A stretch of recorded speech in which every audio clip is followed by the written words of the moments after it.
اخويا انت قاعد بالشنبك ده كده ازاي؟ يا اخويا مدلدل على شفايفك وواكل وشك ومداري شفايفك الحلوه. شكرا. انت عايزه تمد يدك على شنب يا ست؟ ده انا من يوم ما طلع ما لمستوش. بجحدكم يا نساوين مصر. سيبه بقى في عهدتي وانا هظبطه. لا احدده كده واظبطه واشد لك الشعرتين اللي هنا اللي في الحاجب كده والدنيا هتحلو، هتبقى قمر. قومي يا بنت روقي على العمده. عمده مين؟ خبر ايه مالكم؟ انتوا متطخيتوا في عجولكم ولا ايه؟ وانت يا رزق مالك؟ سبت نفسك والزحلطت مالك؟ زحلطتش يا ريس ولا حاجه. ايه ده؟ ايه ده؟ في شعرتين 3 في ودانك. انت عارف ان الشعر اللي في الودان بيعوق حاسة السمع؟ لكن في عون مراتك هي كل يوم بتشوفهم تفضل تقول بينها وبين نفسها عايزة انتفهم، عايزة اشيلهم، بس مكسوفة تعمل كده.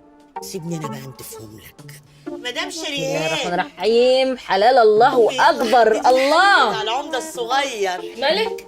حددي حاجب العمدة الصغير دول، هما شعرتين هنا وشعرتين هنا. يعني انا تحبس معاكي وانا ماليش اي ذنب وبرضه تشغليني عندك؟ قومي يا شريهان، ده العمدة عايز يتدلع.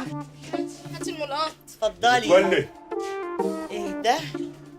وفوطة سخنة بقى عشان نفتح المسام. كمان فوطه سخنه؟ اوعدك يا عمدة بعد الحمام ده اللي انا هعمله لك كل البلغم اللي على صدرك ده هيطلع وهتمشي وهتبقى رهوان وعينك دي هتوسع قد كده. لا محدش له دعوة بيا.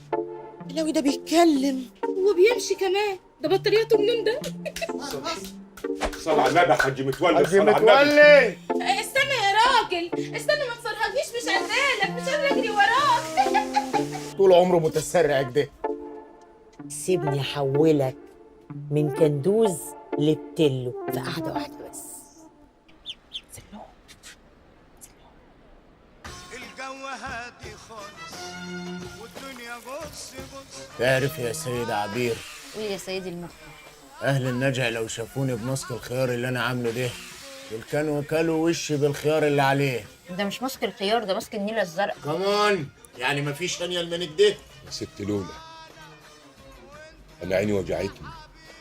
تحب اشيل الخيار دلوقتي؟ يعني يا ريت. وبعدين هو اشمعنى خيار؟ ليه مش حاطه طماطم؟ الا الخيار.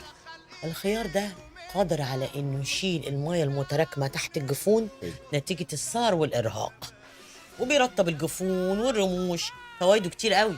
وبفتح عيني عادي. فتح فتح. هو انت ساكت كده ليه يا عمده؟ انا السكوت ده بيقلقني. يا عمده، يا عمده. يا متولي يا جرجاوي. نننانا نننانا. ايه ده؟ هي المرايه بايظه؟ مين ده؟ ده انت، ولسه اما تشيل الماسك كمان هتبقى احلى واحلى. اما انا يا عمده هعمل لك حته ماسك بالزبادي يرطب بشرتك ويخليها ايه بتبرق. ولا انت مش محتاجه على وشك؟ ما انت محتاجه يرم عظمك، انت محتاج كالسيوم. افتح بقك، افتح ما تغلبنيش. ومحضره لك الماسك التاني، ماسك الزبادي. حاطه لك عليها زيت الزيتون وجوز الهند، وحاطه لك كمان زيت كبد الحوت. ده نعمل بيه ايه؟ نحطه على وشك. لا ده شديد العشاء.